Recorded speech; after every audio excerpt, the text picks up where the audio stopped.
Belmonte, de Federico Cote Beiroz, que ya hacíamos la presentación en la mesa, director también de Acné, de La vida útil y de La apóstata, por decir, 3 ficciones, porque también ha dirigido otras cosas. Una película que está desde el 15 de noviembre en cartel, que vale la pena, que habla de, bueno, de la crisis de un hombre, un cuarentón. Le damos la bienvenida a Cote. ¿Cómo andas? ¿Todo bien? Hola, ¿qué tal? Bien, muchas gracias por la invitación. Un placer, bienvenido. Y te decía que, bueno, que no siempre es fácil enfrentarse al director, digamos, al autor de una obra y decirle o no, me gustó tu obra, bueno, me gustó. Así que te lo aclaro. Buenísimo, que está bueno. Muchas gracias. Leí por ahí que cuando escribiste el guión ya lo hiciste pensando directamente en Gonzalo, en Gonza, el actor, que además es amigo tuyo personal y con quien ya has trabajado. Sí, ya había trabajado porque él es director de arte, sí, y también guionista, entre ellas es guionista de Whisky, que es la película que seguramente más conocida. Pero yo también trabajé con él en La vida útil y en El apóstata como guionista y como director de arte. Y a su vez, él es artista plástico, digamos que antes de meterse en el mundo del cine siempre había pintado y hecho obra plástica. Y yo desde que lo conocí siempre me había interesado y me había gustado mucho lo que hacía, el arte que él hacía y los personajes que retrataba. Y eso tiene que ver un poco con la inspiración de la película. ¿Qué sucedió? Que yo empecé a escribir una historia que no sabía todavía qué era, hasta que le comencé a dar una forma y le di la cara de Gonzalo, porque en ese tiempo lo estaba extrañando porque él estaba de viaje y es alguien muy cercano, y estaba de viaje pues estaba trabajando en otras películas afuera. Entonces me puse como a escribir y a imaginar una historia para él. Entonces, en extrañarlo empezaste a darle vida. Entonces en una escala que él hizo acá en Montevideo fui y le mostré unas páginas que había escrito, y le dije que quería hacer una película con él de actor, sabiendo que a él actuar le divertía también, que ya lo había hecho en una película que él había dirigido y en algunas otras películas, algún personaje pequeño. Y nada, y dijo que sí, vamos adelante. Y nada, entonces como que lo escribí pensando en él, era como para su energía, su rostro, su voz, e incluso también la pintura que se ve en la película son cuadros propiamente de Gonzalo Delgado. Claro, son sus propios cuadros y es una película que tiene esa característica de que hay tanto en los nombres de algunos personajes como en un montón de personajes que parecen que no son actores, otros sí, mezclas actores con no actores, mezclas ficción con realidad. Gonza no tiene una hija de esa edad, pero sí es pintor. No sé, ¿cómo fue esa elección de querer mezclar la ficción con la realidad? Algunos toques verdaderos, otros toques ficcionados. En realidad lo pienso todo como una gran ficción que alimenta una historia única, digamos, y estoy como gobernado como por ese cuento. Si dentro de ese cuento aparece que el nombre de un personaje se lo mantengo por el de la vida real para que la relación sea más profunda, no tengo problema en hacerlo. Eso pasó con el personaje que hace el hermano de Belmonte, o con el personaje que hace de la ex mujer también de Belmonte. Pero son cosas como de que sí, se tocan un poco con la realidad, pero cuando entra en el terreno de la ficción es todo como una gran ficción. No lo pienso tanto, digamos. Es como que si sirve para que se profundice el vínculo incluso entre los actores, lo siento como muy propio también de la película. Es decir, ya no pienso tanto en lo que es la realidad. Si sirve para la ficción es como que ya entra en el casillero de la fantasía. Como abierto a que eso corra de manera como natural. Desde tu lugar de padre de esta obra, de director, de guionista, de autor, ¿cómo la contarías? ¿Es la crisis de un cuarentón? ¿A qué se debe? ¿Es un personaje que está deprimido, que no está deprimido? ¿Cómo lo describirías? Y yo lo describiría como un hombre que está como en constante búsqueda de amor, y que es un tipo que vive como a flor de piel y que no tiene ningún temor en ocultar sus sentimientos, y al revés, vive de ellos y está en constante balance o búsqueda de un balance de sus emociones.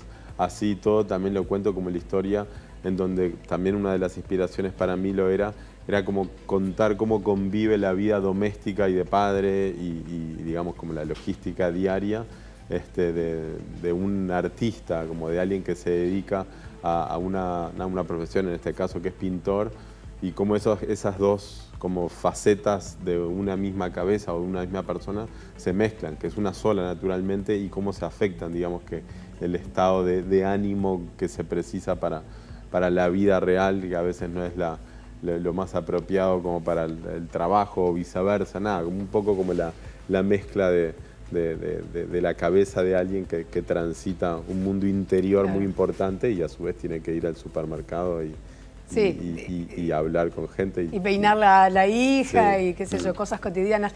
Me quedo pensando en distintas cuestiones. Primero vos me decís, por ejemplo, que de alguna manera fue una película pensada en Gonzalo, el personaje habita al propio Gonzalo en muchos aspectos, como en eso de ser pintor.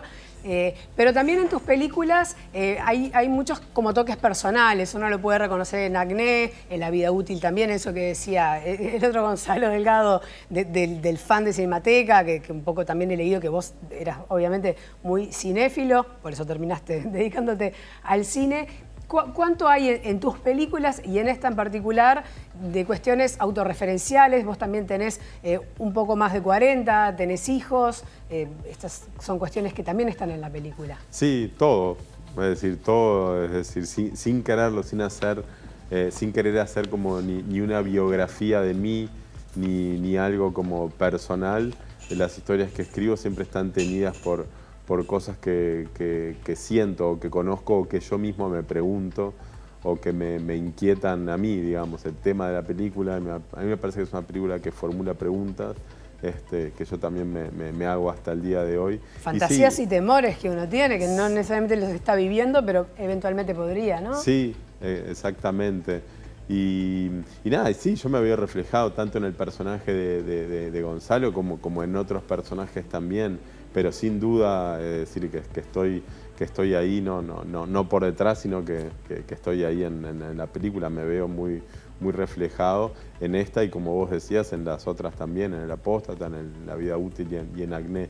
Y no es algo que a la hora de pensar una historia, voy a contar esta faceta de mí o esto que me inquieta, nada, es como que yo me dejo llevar cuando voy escribiendo y naturalmente siempre aparecen cosas que tienen que ver conmigo y todas son como un reflejo, un espejo de asuntos como que me aquejan o que me gustan, etc. Pues también la elección de todo lo que se ve delante de la pantalla es propia. Claro. Pensando en La vida útil, yo vuelvo a siempre referirme a La vida útil porque además a mí me fascinó esa película.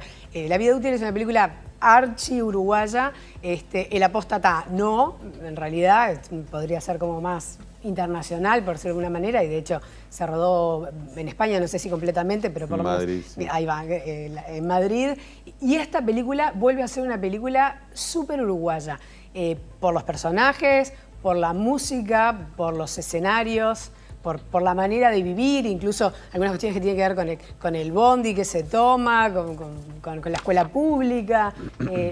¿Por qué esa elección de hacerla como netamente uruguaya, sin referencias internacionales ninguna? Bueno, en realidad, como te digo una cosa, te digo la otra, en el sentido de que como filmamos en La Rambla, en el Solís, en el museo, que son todas cosas que están en Montevideo, Solís, claro, sí, y con actores uruguayos y hablan español, y el ómnibus es de acá de Montevideo, claro, naturalmente hay algo como de que es local, porque uno lo reconoce, que no es la norma a la hora de ver películas, pues estamos acostumbrados, o la gente en su mayoría está más acostumbrada a ver películas que se desarrollan en Los Ángeles o simulan ser Los Ángeles o Nueva York, o películas americanas. Entonces, claro, llama la atención por lo reconocible de los espacios, que es algo que a mí me interesaba, que son lugares emblemáticos no solo para el montevideano o el uruguayo, sino para mí también cargados con mucha emoción en muchos casos, que es el motivo por el cual los elegí. Y también la otra cosa que te decía es que contando lo que cuenta la película y siendo una película sobre las emociones, siento que lo que en realidad está sucediendo, más que uruguayo o de una nacionalidad, está en el mundo como de las emociones. Y es un personaje, como decía hace un rato, que está como en esa constante búsqueda, o sea que situándolo como en ese terreno de las emociones y viendo cosas de Montevideo, obviamente el uruguayo se va a sentir más cercano, pero por otro lado hay una universalidad también en las emociones, que es algo que lo voy viviendo cuando la película circula por todo el mundo también, porque la película tiene un circuito ahí internacional muy grande, ya tuvo y sigue teniendo, y que es lo mismo que me ha sucedido con todas las otras películas, que quizás en algunos casos no se nota tanto, pues no tiene Rambla, porque no tiene no sé qué, pero siempre ha pasado que las películas, por las historias que cuentan y por las emociones detrás, como de que están en el terreno de las películas y de la fantasía. Claro, de la fantasía y son del mundo, ¿no? Y yo creo que sí, pero es verdad que al ser no solo las cosas que hablamos recién de las locaciones donde filmamos, sino también la música. Los Buenos Muchachos es una banda que muchos uruguayos, sobre todo como jóvenes o cuarentones, si es que se nos puede llamar jóvenes, le gusta. O Diane de Noir, por más que sea una canción que canta en francés. Con la guitarra de Eduardo Mateo, y lo mismo Leo Maslía, hay un tango de Gardel también. Es decir, hay algo hay como una cosa que es muy como local en ese sentido, pero no quiere decir que no sea justamente entendida por todos. Son las herramientas en las que yo me apoyé justamente para hacer la película. Y nada, que creo que abren al mundo. También en tus películas está presente, y en esta, eso que también lo deslizamos antes, de mezclar actores con no actores, ¿no? Y hablábamos de Rick Aguerre, que hace justamente de lo que es el director del Museo Nacional de Artes Visuales. Marcelo no es actor, no es alguna Marcelo cosa. Fernández. Marcelo Fernández, sí, exacto. No es actor, no. Ahí va. ¿Por qué? Y básicamente porque cuando busco una historia, un poco lo que decía hace un rato, cuando busco contar una historia, lo que estoy haciendo es como buscar quién puede darle como cuerpo y alma a ese personaje que necesito, y quién creo que puede combinarse mejor en este caso, con Gonzalo, que iba a actuarlo. Entonces, a la hora de elegir quién va a ser la ex mujer de Gonzalo, quería que sea alguien cercano a él, como una que es amiga también de Gonzalo, por el tipo de escena que se iban a trabajar. Y después, en el caso de Marcelo Fernández, yo había imaginado una escena en ese interior de una cámara de refrigeración de una peletería. Entonces yo primero imaginé el cuadro, lo que yo quería ver, entonces busqué un rostro que me gustara para eso, y pensé en el rostro de Marcelo, que iba a ser muy bueno para esa escena, porque me gustaba su rostro, y a partir de ahí nada, como que quería que sea como el hermano, y me parecía que iba bien con el propio Gonzalo, con Belmonte, digamos. Entonces nada, fue como una búsqueda como de persona a persona. En algún caso fue alguna actriz, como el personaje de la madre de Belmonte, que es una actriz o que estudia para actriz, que ha actuado también en otras cosas y que está ahí con más experiencia. O el caso también del amigo del padre de Belmonte, que es un actor. Hay diferentes, pero en todo caso lo que estoy buscando es como rostros y como voces y personas que puedan como interpretar esos personajes de una manera natural, y que uno casi que pueda no percatarse de si es actor o no actor. Y sucede que yo tenía experiencia de trabajar con niños o chicos. Sí, a eso quería ir. No podemos dejar de hablar de Celeste, que es divina. Se come la película La Niña, la hija de Belmonte. Se llama Olivia Molinaro Eijo, y es una niña que nació en Argentina, en un pueblo de Santa Fe que se llama Rafaela, y que sus padres y ella y su hermano viven acá en Uruguay desde hace unos años, como 10 o más años. Y la conocí porque ella asiste a talleres de cine, y yo llamé al profesor de uno de los talleres, que es amigo mío, que se llama Ernesto Gilman, un taller que se llama TA, y le dije, che, estoy buscando una chiquilina de tal edad y no sé qué, y me dijo, ¿sabes? Hay varias que podrías ver que vienen acá, pero hay una en concreto que no la conozco tanto, porque vino solo un par de veces, pero me parece que tenés que verla, porque creo que tiene todo lo que buscas. Y nada, fue una especie como de encantamiento inmediato, porque charlando con ella, y tenía también como muchas cosas, incluso en su familia también, siendo un padre artista, el propio padre de ella, como de que ayudaban a que no solo su inteligencia y el lugar de donde venía, sino también su apertura, no sé, fue como un todo que hizo que sea una ella. Una cara realmente muy suelta, cuando ves el vínculo con la abuela, todo eso, lograr esa intimidad con el padre también, ¿no? Pero con la abuela, esas escenas de abrazos, de mimoseos, todo, no es fácil para un niño, está súper bien logrado. Es maravillosa la niña y nada, al día de hoy tiene 9 años, tenía 8 cuando hizo la película y nada, y como un talento que se ve desde joven en este caso y para mí poder contar con algo así a la hora de hacer una película que a su vez tiene como una carga importante sobre un personaje así, que no tenía que ser como una niñita que ría y que ponga como caritas y no sé qué, sino a un personaje que pueda llevar escenas un poco más emotivas, era fundamental y nada, y creo que lo cumplió con creces. Perfectamente. Otra cosa que uno de repente observa en tus películas es como la tonalidad, ¿no? De las películas. Yo no soy una experta ni mucho menos, pero bueno, La vida útil es en blanco y negro, La apóstata a mí me daba como una sensación de muchos ocres, una película así. Y esta tiene algunas escenas como más estridente en colores. ¿Hay una intencionalidad? ¿Es un pire mío que lo veo así? Y sí, hay una intencionalidad en todo eso, sobre todo en este caso,